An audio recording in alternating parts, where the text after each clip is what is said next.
Hello दोस्तों, स्वागत है आप सभी का आज की इस वीडियो में। My name is Meena. आप सभी को पता है कि यहाँ पे जो आपके लेक्चर्स हो रहे हैं वो बैंकिंग एग्जाम्स के लिए कितने इंपॉर्टेंट हैं एंड आई होप आप भी अपनी तरफ से हार्ड वर्क कर रहे हैं, साथ के साथ खुद भी सॉल्व कर रहे हैं। याद रखिएगा कि थोड़ा टाइमिंग का भी यहाँ पे रखना है, मतलब स्पीड उतनी ही मेंटेन करनी है। कोई चैप्टर आसान होता है, कोई चैप्टर मुश्किल होता है, बट यहाँ पे अगर कोई चैप्टर आसान है तो उसका भी एक टाइम है कि भाई आपको उसके क्वेश्चंस इतने सेकंड्स में करने, इतने मिनट में करने हैं। कोई क्वेश्चन डिफिकल्ट, चैप्टर डिफिकल्ट है तो उसके क्वेश्चंस इतने टाइम में करने हैं। तो ये सारी चीजें भी आपको यहाँ पे ध्यान देनी होती है और यही लास्ट में आपको इंप्रूवमेंट आता है। बिकॉज एक सैचुरेशन पॉइंट आ जाता है जहां पे हमें लगता है कि ये चैप्टर तो आसान है, ये तो मुझे आ ही जाता है, अब मैं क्यों प्रैक्टिस करूं। तो प्रैक्टिस भाई इसलिए करिए कि आप पहली बात उस सब्जेक्ट में अच्छे बन जाएं, उस सब्जेक्ट में कंफर्टेबल हो जाएं, उस चैप्टर में कंफर्टेबल हो जाएं। आपको उस क्वेश्चंस, उनके क्वेश्चंस को सॉल्व करने में डर बिल्कुल भी ना लगे, टाइमर का डर बिल्कुल भी ना हो, आपको एक नर्वसनेस ना हो टाइमर की। ये सारी इंप्रूवमेंट लेके आएगी। ठीक है, यही सब आपको प्रैक्टिस करना होता है ये आपके प्रिपरेशन जर्नी के अंदर, और ये सारे जो आपके सेशंस हैं वो आपके इसी के लिए हेल्प कर रहे हैं। ओके, आज के इस सेशन में, इस वीडियो में हम यहाँ पे सिलोजिज्म का स्टार्ट करेंगे चैप्टर, जिसमें हम समझेंगे पार्ट्स में यहाँ पे डिवाइड करके। आपके ऊपर 5 पार्ट्स में यहाँ पे कराऊंगी और हर एक पार्ट में हम चीज़ों को बहुत अच्छे से, बहुत स्मूथली और बहुत प्यार से अच्छे से समझेंगे चीज़ों को। ठीक है, तो आपका जो सिलोजिज्म का चैप्टर है वहाँ पे कहीं भी आपको कंफ्यूजन नहीं होगी। ठीक है, आपको मैंने बताया है कि स्टार्टिंग में आपके प्रीलिम्स वाला पार्ट ही कवर होगा, बाद में हम मेंस की तरफ चलेंगे, मतलब हायर लेवल क्वेश्चन की तरफ बाद में चलेंगे। तो यहाँ पे हमारे जितने भी क्वेश्चन आपके प्रीलिम्स में, किसी के भी एग्जाम के प्रीलिम्स में आने के चांसेस होंगे, वहां तक हम यहाँ पे लेकर जाएंगे इस चैप्टर को भी। एंड आई होप आपने इसके पहले चैप्टर भी देखे होंगे। ठीक है, एंड यहाँ पे अगर आप एक ऐसे स्टूडेंट हो जो इन एग्जाम्स के लिए प्रिपेयर कर रहा है, बिगिनर हो कंप्लीटली, तो आपको एक आइडिया होना चाहिए कैसे कैसे एग्जाम में क्वेश्चंस आते हैं, पैटर्न क्या रहता है, लेवल क्या रहता है, और ये बेहतर आप समझ सकते हो प्रीवियस ईयर क्वेश्चंस के जरिए। राइट, तो यहाँ पे आप ये ई बुक डाउनलोड कर सकते हो। इस ई बुक के अंदर आपको SBI, IBPS और RRB के क्वेश्चंस का यहाँ पे previous year memory based questions आपको यहाँ पे मिलेंगे और इनकी आंसर की भी साथ में आपको मिलेगी, और आप इसको डाउनलोड कर सकते हो very easily with the link given in the description box. ठीक है, आप इसी वीडियो के डिस्क्रिप्शन में जाइए, वहां पे लिंक के क्लिक करके आप ई बुक डाउनलोड करके रख सकते हो। ठीक है, चलिए, अब यहाँ पे कुछ और स्टूडेंट होते हैं जिन्हें लगता है कि हमें एक बेटर सोर्स की जरूरत है, बेटर मेंटोरशिप की जरूरत है, एक करेक्ट गाइडेंस की जरूरत है, जहाँ पे हम एक डायरेक्ट गाइडेंस ले सकें कहीं से। राइट, ताकि हम एक सही डायरेक्शन में वन गो में अपना एग्जाम को क्लियर कर पाए। ठीक है, यहाँ पे काफी ऐसे स्टूडेंट भी होते हैं जो स्टक रह जाते हैं बीच में कि अब हमारी जो प्रिपरेशन है, इंप्रूवमेंट ही नहीं आ रही, कहाँ से प्रिपेयर करें, राइट, टेस्ट कहाँ से दें। तो ये सारी चीजें हमें एक ही प्लेटफॉर्म पे मिल जाए, एक ही जगह पे मिल जाए, ये सारी चीजें हमारी सॉल्व हो जाए। राइट, तो here is the course for you, banking exams महापैक। इसके अंदर आपको SBI PO clerk, IBPS PO clerk and RRB PO clerk के हिसाब से आपको सारा मटेरियल मिलेगा, आपको टेस्ट मिलेंगे, और यहाँ से आप बेहतर परफॉर्म अपना कर सकते हो, बेहतर आप अच्छे से एग्जाम के लिए प्रिपरेशन कर सकते हो। आपके कॉन्सेप्ट क्लासेस, मतलब रिकॉर्डेड क्लासेस हैं इसके अंदर, आपका चैप्टर वाइज टेस्ट, हर एक चैप्टर का टेस्ट भी है इसके अंदर। ठीक है, क्वांट्स, रीजनिंग, इंग्लिश, आपको बिल्कुल बेसिक्स से हाई लेवल तक यहाँ पे पढ़ाया गया है क्वेश्चंस को। एंड मॉक टेस्ट हैं आपके, फुल लेंथ मॉक टेस्ट, हर एक एग्जाम के लेटेस्ट पैटर्न के हिसाब से यहाँ पे आपके मॉक टेस्ट भी दिए हैं। ठीक है, यहाँ पे आपको कोर्स के बीच में कोई दिक्कत आती है तो आपको यहाँ पे मेंटोर टॉक सेशन भी मिलता है, जो आपका हर मतलब वीक होता है, और वहाँ पे आपका लाइव होता है। तो आप लाइव पूछ सकते हो कि भाई मुझे ये दिक्कत आ रही है, मेरे को ये चीज़ समझाइए, ये स्ट्रेटेजी समझाइए, ये सारी चीज़ें। राइट, यहाँ पे आपका डिस्क्रिप्टिव इंग्लिश की भी क्लासेस आपको मिलेंगी, मतलब इसकी भी क्लासेस हैं आपके यहाँ पे, और कंप्यूटर नॉलेज की भी क्लासेस आपकी इसके अंदर है। आपको GA का भी मटेरियल इसी कोर्स के अंदर मिलेगा। तो सारी चीज़ें आपको यहाँ पे मिल रही है। तो बिल्कुल अगर आप एक ऐसे पर्सन हो जो बिल्कुल जीरो से स्टार्ट कर रहा है प्रिपरेशन, उसके लिए भी बहुत अच्छी है। ठीक है, और आप इसको आराम से फॉलो कर सकते हो, आराम से अपनी प्रिपरेशन यहाँ से कर सकते हो। इसमें आप कैसे एनरोल कर सकते हो कोर्स के अंदर? फर्स्ट आप प्ले स्टोर से हमारा ऐप डाउनलोड कर सकते हो। सेकंड, आप इसी वीडियो के डिस्क्रिप्शन में जाइए, वहां पे आपको कोर्स का लिंक मिल जाएगा। एंड थर्ड, आप वेबसाइट विजिट कर सकते हो, वेबसाइट से आप खुद से इसमें एनरोल कर सकते हो। ठीक है, यहाँ पे अब स्टार्ट करते हैं अपना session with the discussion of the homework question. Okay, ये मैंने आपको होमवर्क दिया था लास्ट क्लास में, तो ये आपका सोल्यूशन है इसका। ठीक है, हमने इसको, इन क्वेश्चंस को सॉल्व करना सीखा था। ठीक, और यहाँ पे ये आपके सारे क्वेश्चंस के आंसर हैं। तो अब हम स्टार्ट करेंगे यहाँ पे सिलोजिज्म वाला पार्ट। ठीक है, तो आप लोगों को पता है कि हमारा जो सिलोजिज्म वाला पार्ट है काफी इंपॉर्टेंट है, किसी भी एग्जाम के प्रीलिम्स में, मेंस में बहुत इंपॉर्टेंट है। अगर हम प्रीलिम्स की बात करें तो सिलोजिज्म हमारा 4 से 5, या अगर हम बोलें नॉर्मली 5 मार्क्स का क्वेश्चंस यहाँ से बिल्कुल देखने को मिलेंगे आपको, ठीक है। 4 to 5 क्वेश्चंस आपको इस पार्ट से मिलेंगे, मेंस में भी और प्री में भी, राइट। तो अलग अलग तरीके के क्वेश्चन पूछे जाते हैं प्री के हिसाब से या मेंस के हिसाब से, बट ये चैप्टर बहुत इंपॉर्टेंट है, साथ ही थोड़ा सा कंफ्यूजिंग है। तो काफी स्टूडेंट यहाँ पे गलत क्वेश्चंस को मार्क कर देते हैं, मतलब गलत आंसर दे देते हैं, एक्यूरेसी स्टार्टिंग में नहीं बन रही होती है। बट याद रखिए, आप इस चैप्टर को एक बार समझ गए ना, आपके क्वेश्चंस कहीं से भी गलत नहीं होने वाले। अच्छे से समझ जाओ, अच्छे से कॉन्सेप्ट को समझ जाओ। तो यहाँ पे जो कॉन्सेप्ट हैं वो आपके 100% रहने चाहिए, बिल्कुल कॉन्सेप्ट का बिल्कुल भी कहीं से छूटना नहीं चाहिए, कुछ भी लैक नहीं होना चाहिए पॉइंट। तो कॉन्सेप्ट आपके अच्छे से कवर होने चाहिए, ताकि आप कोई भी टाइप का क्वेश्चन आ गया ना, उसके बाद आप सॉल्व कर सकते हो। कॉन्सेप्ट इज इंपॉर्टेंट है, कॉन्सेप्ट जितना समझ गए, प्रैक्टिस कर लोगे आराम से, क्वेश्चन सॉल्व कर लोगे आराम से। क्लियर? तो यहाँ पे ये ध्यान रखना। तो हम थोड़ा सा थियोरेटिकल चीजें चलेंगे, पहले स्टार्टिंग में कहानी टाइप पढ़ेंगे और यही कहानी आप अपने क्वेश्चंस में अप्लाई करोगे। तो पहले हम चीजों को समझेंगे, terms and things which we are going to use later in the questions, तो वो हम समझेंगे, ठीक है। तो आप लोग इसके लिए रेडी रहिएगा, थोड़ा सा मीनिंग समझ लेते हैं और आगे बढ़ते हैं। यहाँ पे स्टेटमेंट आता है आपका, सिलोजिज्म में सबसे पहले कुछ स्टेटमेंट दी होती हैं, फिर उन स्टेटमेंट के बाद कुछ कंक्लूजन दिए होते हैं, और उनके बाद कुछ ऑप्शंस में आपको ये बताना होता है कि भाई कौन सा कंक्लूजन सही है, कौन सा गलत है। तो बेसिकली स्टेटमेंट क्या बताता है? इनइक्वालिटी की थी हमने, राइट। क्या बताता है स्टेटमेंट? रिलेशनशिप बताता है एलिमेंट्स के बीच में, तो यहाँ पे भी यही बता रहा है। ये आपको gives information, statement gives information of the elements, information of the elements relationship, ठीक है, एलिमेंट्स रिलेशनशिप।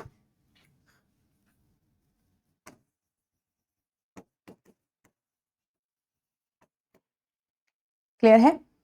यहां पे आपको किसी भी एलिमेंट के बीच में किस तरीके का रिलेशन है, उसका यहां पे इंफॉर्मेशन होगी।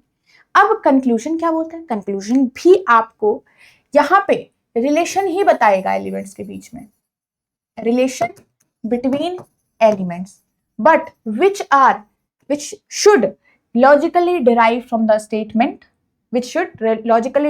statement, और हिडन रिलेशन। ये क्या बताता है? हिडन रिलेशन मतलब यहां से जो आप समझ पाए, भले वो यहां पे मेंशन नहीं था एक्सप्लिसिटली, बट आप वहां से लॉजिकली डिराइव कर सकते हैं। तो हिडन रिलेशंस आपके यहां पे बताता है, ठीक है। ओके, क्लियर है? स्टेटमेंट हमेशा ट्रू रहेगा, 100% ट्रू रहेगा। आपको इसको यूनिवर्सल ट्रुथ की तरफ मांग के चलना है, भले कुछ गलत भी लिखा हो, मुझे नहीं सेटिस्फेक्शन हो रहा है, मुझे नहीं, मैं मानती हूँ वो चीज को, फिर भी आपको स्टेटमेंट को ट्रू लेके चलना है। कंक्लूजन उसी हिसाब से अलग होता है थोड़ा सा। कंक्लूजन यहाँ पे ट्रू हो सकता है और फॉल्स भी हो सकता है, तो वही हमें बताना है कि कौन सा कंक्लूजन स्टेटमेंट के हिसाब से ट्रू है या नहीं है। क्लियर है? तो स्टेटमेंट में अपना दिमाग नहीं चलाना है कि गलत है सही है, आपको यहां चलाना है। स्टेटमेंट में जो रिलेशनशिप आपके मिले होते हैं, स्टेटमेंट में जो रिलेशनशिप आपके होते हैं, वो आप शो करते हो वेन डायग्राम के हिसाब से। वेन डायग्राम एक रिप्रेजेंट करता है एलिमेंट्स के बीच का रिलेशन। तो यहां पे बहुत ज्यादा इंपॉर्टेंट है वेन डायग्राम पढ़ना, वेन डायग्राम समझना। अगर आपको वेन डायग्राम रीड करना आ गया तो आपसे क्वेश्चन 50% वहीं सॉल्व हो चुका है। क्लियर है? तो yes, there are various methods to solve syllogism, but यहां पे हम वेन डायग्राम के मेथड से सॉल्व करेंगे। So I hope one thing is clear to you, ठीक है। तो यहां पे आपका स्टेटमेंट कंक्लूजन समझ आ गया। अब यहाँ पे इनके अलग अलग तरीके, अलग अलग टाइप होते हैं। स्टेटमेंट पे बात करते हैं पहले। स्टेटमेंट मेरी पॉजिटिव हो सकती है, स्टेटमेंट मेरी नेगेटिव हो सकती है, पॉजिटिव एंड नेगेटिव हो सकती है। यहां पे आपके पास पॉजिटिव स्टेटमेंट के एग्जांपल्स में अगर आपको बताऊं, जैसे ऑल से कोई स्टेटमेंट शुरू हुआ और सम से कोई स्टेटमेंट शुरू हुआ, तो ये आपकी क्या है? Positive statement. यहां पे नो से कोई स्टेटमेंट शुरू हुआ और सम नॉट से कोई स्टेटमेंट शुरू हुआ, तो ये आपका क्या है? Negative statement. थोड़ा सा इसको और अगर हम कैटेगराइज करें तो यहाँ पे आता है हमारा पार्शियल रिलेशनशिप और कंप्लीट रिलेशनशिप। एक तरीके से आपके पास जो ये सम और, अब ये सिर्फ समझ लो, सम टाइप का रिलेशन, नो टाइप का रिलेशन, ये आपका रिलेशनशिप बता रहा है कि कोई किसी से, जैसे रागिनी रात से कैसे रिलेट करती है, नो से करती है, सम से करती है, सम तरीके का रिलेशन है, नो तरीके का रिलेशन है, ये चारों तरीके के रिलेशनशिप है यहाँ पे, ठीक है। ऐसा नो का मतलब ये मत समझना है ही नहीं रिलेशन, है नो टाइप का बोलोगे अब आप, ठीक है, ताकि हम चीजों को अच्छे समझेंगे। सम और सम नॉट हमारे पास क्या होते हैं, एक छोटे पार्ट की इंफॉर्मेशन बताते हैं, पार्शियल पार्ट की इंफॉर्मेशन रखते हैं, कंप्लीट इंफॉर्मेशन नहीं बताते। वहीं ऑल जो है, पर ऑल एक ही एलिमेंट के बारे में बताएगा, पर ओनली फर्स्ट एलिमेंट का ही बताता है ये, ठीक है, ये फर्स्ट एलिमेंट के लिए ही है कि आपके पास ऑल और जो नो होते हैं वो आपको कंप्लीट इंफॉर्मेशन देते हैं, वो आपको कंप्लीट इंफॉर्मेशन देते हैं किसी भी सर्कल की। वेन डायग्राम में सर्कल बनाएंगे। सम और सम नॉट सिर्फ पार्शियल इंफॉर्मेशन देते हैं। सम और सम नॉट के केस में इसका मतलब मुझे सिर्फ कुछ भाग के बारे में पता है, कुछ भाग के बारे में क्या है, जिसके बारे में स्टेटमेंट आपको नहीं बताता है, आपको इंट्रोड्यूस नहीं करता है रिलेशन के बारे में, आपको उसकी कोई नॉलेज नहीं होगी। यहाँ पे आप क्या बोलोगे, मुझे कोई नॉलेज नहीं है। याद रखना, in syllogism, when you do not know anything, when you do not have any idea of the relationship or of the elements, you cannot say anything about them, or you cannot conclude definitely anything about them. मैं नहीं बोल सकती भाई वो चोर है, मैं नहीं बोल सकती भाई वो ऑनेस्ट है, मैं नहीं बोल सकती वो आलसी है। हमको कैसे पता क्या है वो, क्योंकि हमें उसके बारे में कोई नॉलेज ही नहीं बताती पहले। मान लो हम घर से बाहर आए, हमने 4 लोग देखे, मैं उनको जानती नहीं हूं, मैं कैसे बोल दूं भाई वो अच्छे हैं खराब है, यही यहाँ पे आप यूज करोगे, तो वो मेरी तरफ से कुछ भी हो, राइट, पर हमें डेफिनेटली कुछ भी श्योरिटी नहीं है। यही चीज आप यहाँ पे याद रखिएगा। हम आगे देखेंगे इसको हम कैसे यूज करते हैं। ओके, चलो अब आपके पास यहाँ पे याद रखिएगा कंक्लूजन्स होते हैं मेरे पास। 2 टाइप के कंक्लूजन है, डेफिनेट कंक्लूजन्स, डेफिनेट कंक्लूजन और इनडेफिनेट कंक्लूजन।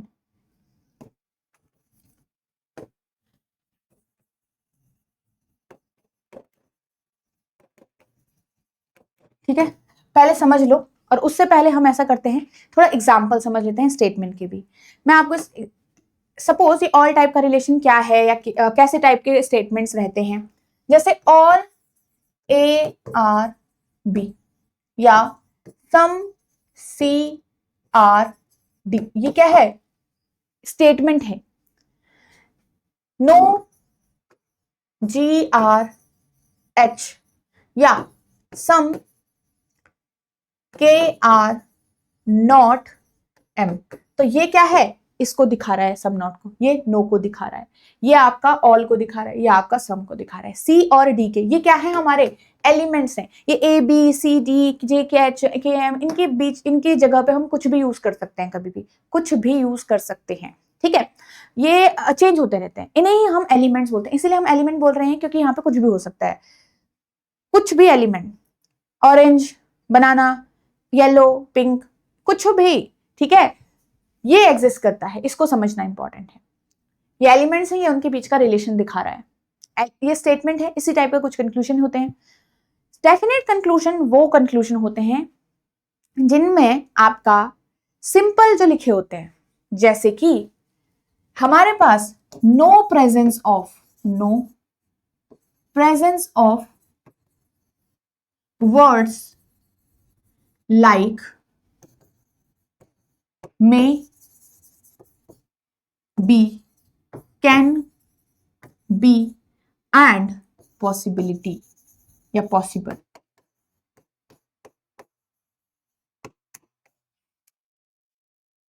क्लियर है?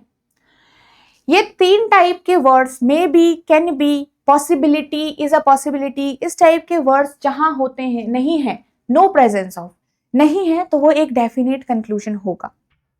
इसका मतलब जब भी कोई डेफिनेट कंक्लूजन मेरे सामने है, मुझे उसके लिए श्योरिटी से आंसर करना पड़ता है, ट्रू भी फॉल्स भी। फॉर एग्जाम्पल सेम ऐसे ही लिख लेंगे, ऑल जे आर के। ये मेरा एक डेफिनेट कंक्लूजन है, क्योंकि यहाँ पे कोई नया ऐसा वर्ड दिख नहीं रहा है। इस जब भी मुझे इसको बोलना होगा कि जे और के बीच में ऑल टाइप का रिलेशन है, तो मुझे पहले ना देखना पड़ेगा, चेक करना पड़ेगा क्या मैं इसके लिए श्योर हूं या नहीं हूं, ये मुझे देखना पड़ेगा। अब इनडेफिनेट कंक्लूजन्स क्या होते हैं? इनडेफिनेट कंक्लूजन वही होते हैं कि यहाँ पे प्रेजेंस होता है इन वर्ड्स का, presence of words like may be, ठीक है, can be and possibility. In words का आपको यहां पे प्रेजेंस होता है। क्लियर? अच्छे से समझेंगे बाद में कि इंडेफिनिट को हम यहाँ पे क्या कहते हैं, कैसे होता है। मैं एक एग्जाम्पल दे देती हूँ और उसके बाद हम आगे चलते हैं।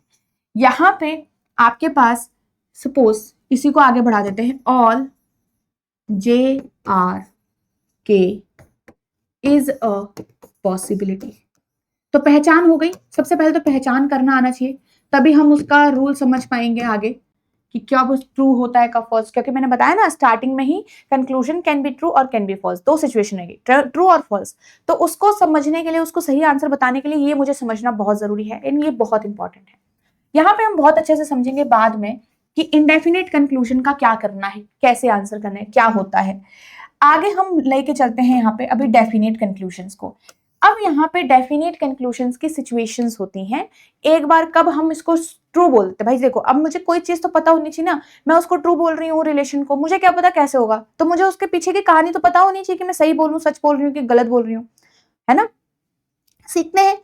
मेरे पास लिखा है देखो यहाँ पे ट्रू कब होता है, सिंपल, एक टाइम पे ट्रू होता है, बस एक टाइम पे, कि when मैं लिख रही हूं, when we are 100% sure of the given relation।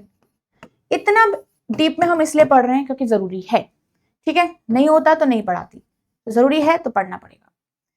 कि when we are 100% of the sure of the given relation, given जैसे ये है given, ये relation given है, तो given a relation between the elements that it is true, सही है, but according two statement. हमेशा कंक्लूजन स्टेटमेंट को फॉलो करना चाहिए। स्टेटमेंट को कभी भी कंक्लूजन कॉन्ट्रोडिक्ट नहीं कर सकता।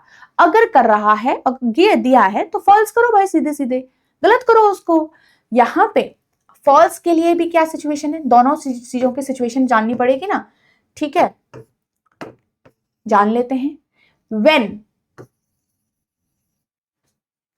यहाँ पे जोड़ लो इसको, 100% sure of the given relation between the element that it is true. क्या है, दैट विजिबल है, इट इज करेक्ट, ठीक है। अब when we are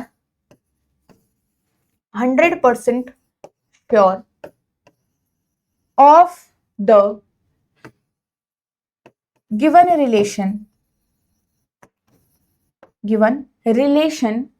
between elements, ठीक है, that it is wrong, तो ऑब्वियसली जो चीज रॉन्ग है तो फॉल्स ही होगी। बट मैं अगर 100% श्योर हूं, अगर मैं 100% श्योर नहीं हूं तो क्या होगा फिर, तो कुछ तो ये तो सिचुएशन भी होनी चाहिए ना।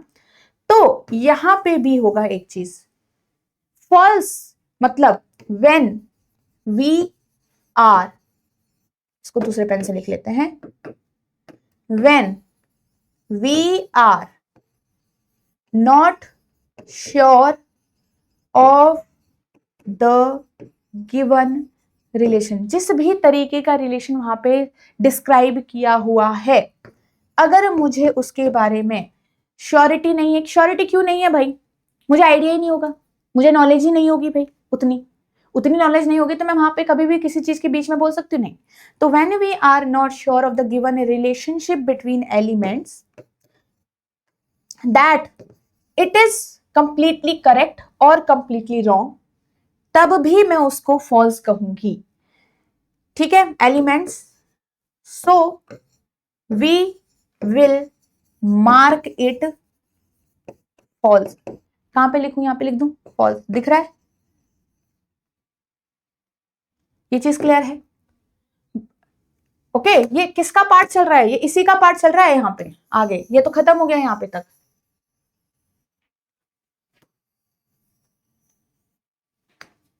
ओके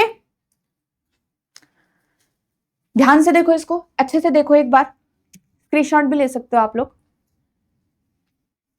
ये समझा? ये समझा? अब हम थोड़ा सा आगे चलते हैं। डेफिनेट का ये कहानी समझ आ गई, यही दिमाग में रख दो बस। अब थोड़ा सा यहाँ पे वेन डायग्राम्स का बात करते हैं। मुझे वेन डायग्राम समझना पड़ेगा, उस वेन डायग्राम का मैं क्या करती हूँ, रीड करती हूँ और कंक्लूजन्स का रिलेशन देखते हैं। जैसे आपके पास सम ए आर बी है, तो यहाँ पे सम ए आर बी का एक डायग्राम होता है, ये होता है इस टाइप का।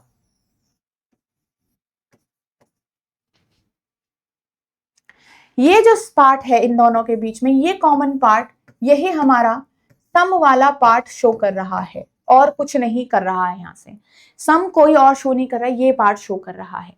याद रखिएगा जो पार्ट कॉमन है उसी के बारे में आपको नॉलेज होती है 100%। नॉलेज मुझे सिर्फ इस सम पार्ट के है, क्या बाकी के पार्ट का क्या? फिर ये पार्ट जो ये बाहर बच गया, इसके बारे में मुझे कोई अता पता नहीं है।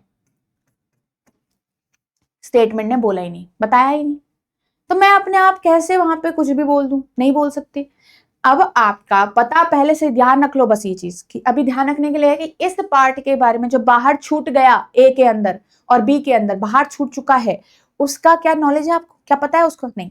इसका मतलब ये वाला पूरा सर्कल जो आधा बाहर है वो बी से या किसी और से कैसे रिलेट करता है मुझे नहीं कोई खबर होगी। क्लियर? दूसरा डायग्राम बनाए, चल ऑल का बनाते हैं। ऑल ए जो है वो बी के अंदर बताया हुआ है इन्होंने। अब यहाँ पे तभी मैं बोलती कि पार्शियल बताता है, जैसे कि सम के बारे में बताया था ना, पार्शियल तो मतलब कॉमन का पता है पर इस बाहर वाले का इस बाहर वाले का नहीं पता है। यहाँ पे ऑल मतलब मैंने आपको कंप्लीट का कहा था, बट ए के लिए कंप्लीट है।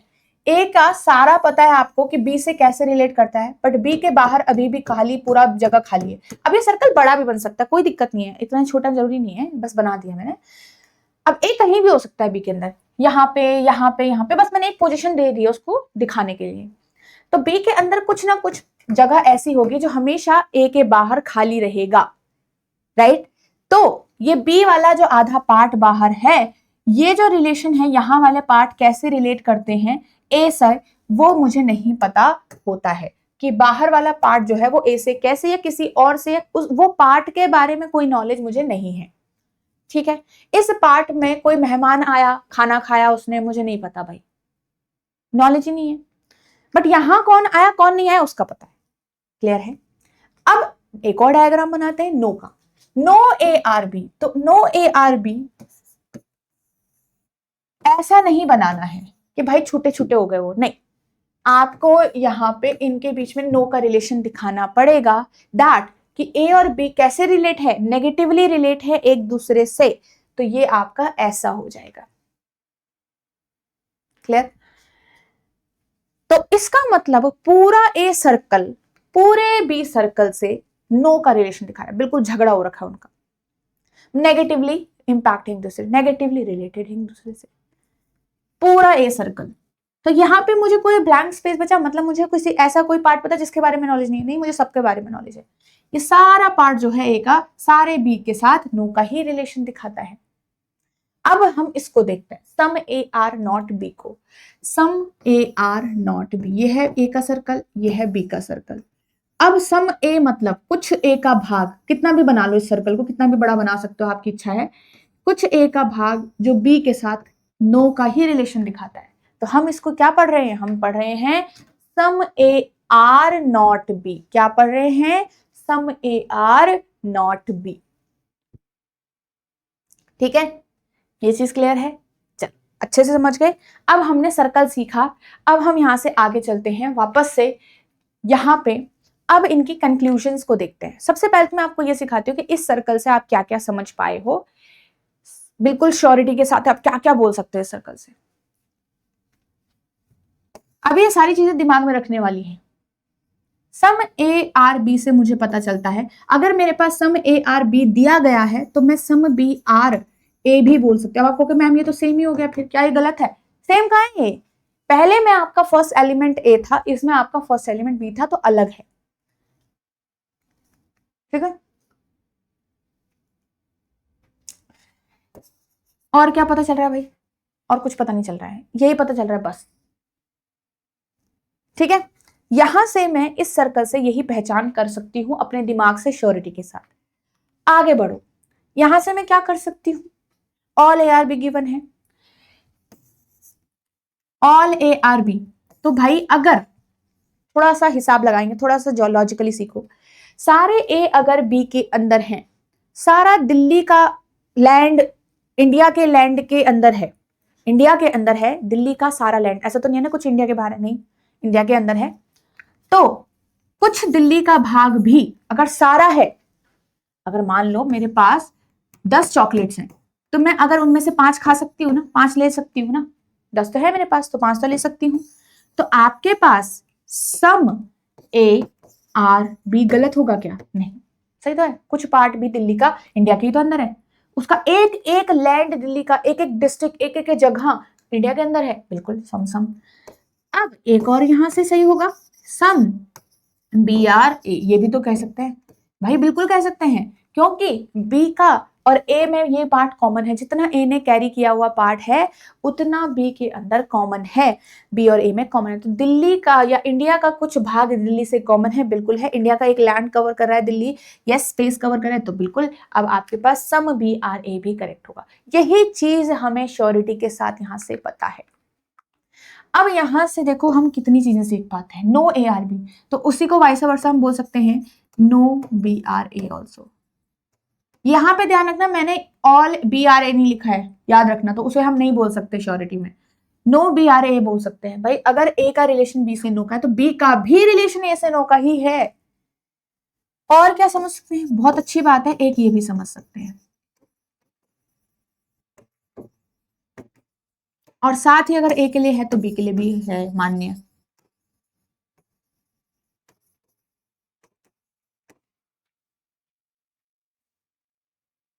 क्लियर?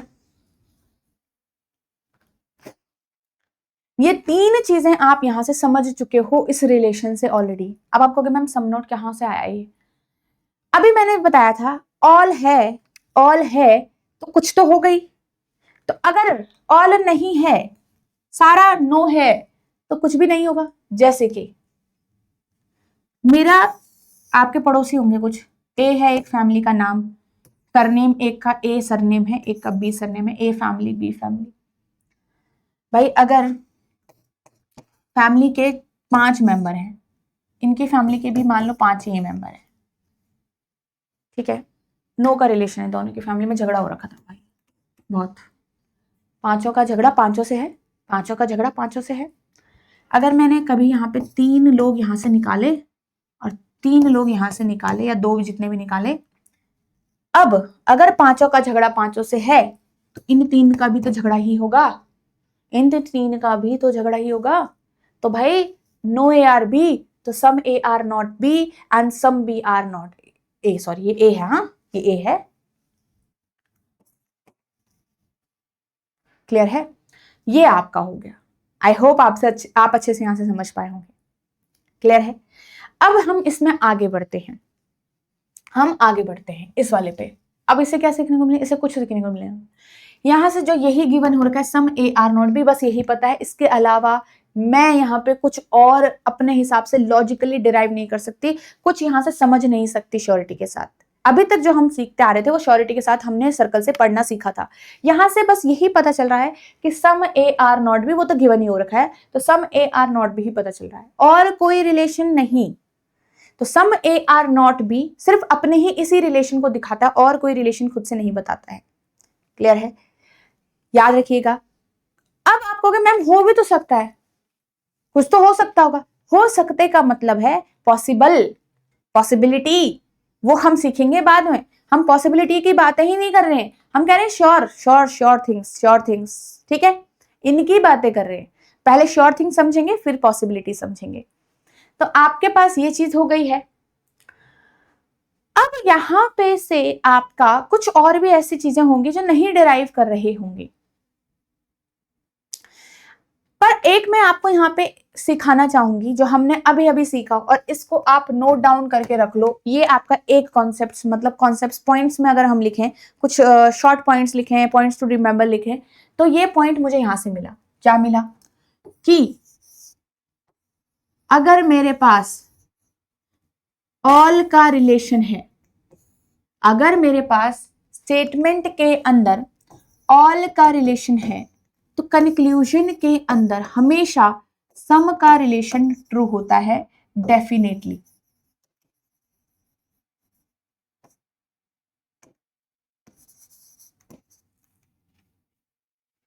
है ना?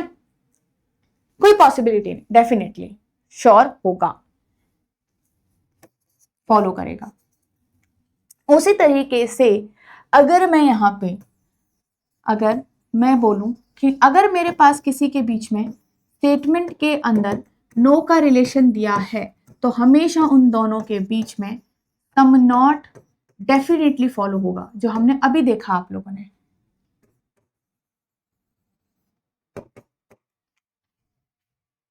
कंक्लूजन के अंदर। क्लियर है? ये दो चीज मैं यहां पे से कॉन्सेप्ट सीख के चल रही हूं। अब आपने शॉर्ट पॉइंट सीख लिए, मैंने दिखाया भी। शॉर्ट पॉइंट ऑल होगा तो सम हमेशा डेफिनेटली फॉलो करता ही करता है, और नो होता है तो सम नॉट हमेशा डेफिनेटली फॉलो करता है। इसका वाइसा वर्सा डेफिनेटली ट्रू नहीं होता, याद रखना। मतलब यहां से उल्टा जाओगे तो ये डेफिनेटली ट्रू नहीं होता। मेरे शब्दों में ध्यान रखना, ये शब्द बहुत इंपॉर्टेंट है, ठीक है? चलो, अब इसके बाद आगे की जो कुछ चीजें हैं, इनके बाद ये कुछ एग्जाम्पल्स हम यहाँ पे सॉल्व करेंगे, ये हम बाद में सीखेंगे, कल वाली क्लास में हम समझेंगे, ठीक है? कैरी ऑन करेंगे। आज के लिए बस इतना ही, यही समझ लो और यही बहुत इंपॉर्टेंट है। इसके बाद फिर डायरेक्ट हम क्वेश्चंस पे भी जंप करेंगे। आप देखोगे कि जो जो चीजें आप सीख रहे हो वही कॉन्सेप्ट आप बहुत प्यार से अप्लाई कर पा रहे हो खुद से, और कोई दिक्कत नहीं आएगी। इसीलिए हम इसको प्यार से सीख रहे हैं, अभी कहानी की तरह सीख रहे हैं, और बाद में अच्छी तरह से बिल्कुल विनर की तरह अप्लाई करेंगे। ओके, चलिए। सो आज के लिए बस इतना ही, छोटा रख रही हूं ताकि हम नेक्स्ट में इसको रिपीट करो, इसको पढ़ो अच्छे से, ताकि हम नेक्स्ट में अच्छे से चीजों को कवर करने वाले हैं। ओके, चलिए। आपके मन में जो क्वेश्चंस भी आएंगे सिलॉजिज्म से लेकर, मुझे प्लीज बताइएगा क्या सोचते हो आप, क्या अभी आप फील कर रहे हो सिलॉक्स चैप्टर के लिए या फिर कोई भी और चैप्टर के लिए।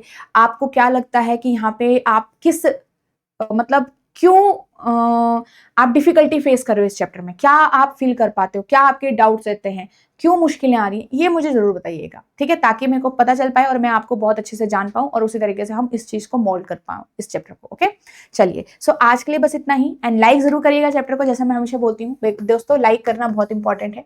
जो भी सेशन आप देखते हो, जो भी आप टीचर से पढ़ते हो, तो लाइक जरूर करिएगा सेशन को, which is very very important for us, ठीक है? कॉमेंट भी जरूर करिएगा। सो यहाँ पे अब मैं आपको ये दिखा देती हूँ कि वेबसाइट पे आपको कोर्स कैसे विजिबल होता है। तो वेबसाइट में आपको edutap.in सर्च करना है, आपको यहाँ पे कोर्सेज पे जाना है, ठीक है? कोर्सेज पे आप जाओगे ऐसे, और उसके बाद बैंकिंग कोर्सेज पे जाना है। बैंकिंग कोर्सेज के अंदर आपको इस तरीके से ये कोर्स मिलेगा, ठीक है? ये रहा आपका बैंकिंग एग्जाम्स महापैक फॉर SBI, IBPS, RRP। तो ये सारी चीजें मैंने आपको पहले से डिस्क्राइब कर दी। यहाँ पे से जाके आप एनरोल कर सकते हो बाय नाउ पे जाके। अभी अब 60% का चल रहा है, कुछ टाइम पहले यहाँ पे 70 था, तो ये चेंज होता रहता है, इसको देख लीजिए, ठीक है? और उसके बाद नो मोर पे जाके आप यहाँ पे और डिटेल जाननी हो, थोड़ा सा डेमो लेक्चर्स आपको लगाना हो, तो आप यहाँ पे जाइए, एंड नीचे आपको डेमो लेक्चर्स भी मिल जाएंगे। ये आपके डेमो लेक्चर्स हैं, थोड़ा सा देख लिख के खुद से अच्छे से डिसीजन ले लो, ठीक है? अच्छा डिसीजन लेना, और जो भी लगता है आपको कि सही है मेरे लिए वो। एंड यहाँ पे काफ़ी स्टूडेंट ऐसे भी होते हैं जो आरबीआई ग्रेड बी के लिए भी प्रिपेयर कर रहे होते हैं, दोनों के लिए साथ में कर रहे होते हैं कि दोनों को एग्जाम को दे रहे होते हैं। तो आपके लिए ये वाला कोर्स भी बहुत अच्छा रहेगा, एज यू कैन सी। ठीक है, तो आपका इसके अंदर भी ये सारी चीज़ें हैं फेज़ 1 फेज़ 2 वगैरह के लिए। तो आप इसको यहाँ पे डिटेल में चीज़ें जान सकते हो, बाय नाउ पे जाके इसमें भी आप एनरोल कर सकते हो। बट आप जरूर देखिएगा कि यहाँ पे क्या क्या चीज़ें आपको डिलीवरेबल्स हैं। ओके, उसके बाद ही आप यहाँ पे ढंग से डिसीजन लीजिएगा। So that's all for today everyone, we will meet in the next video. Thank you so much.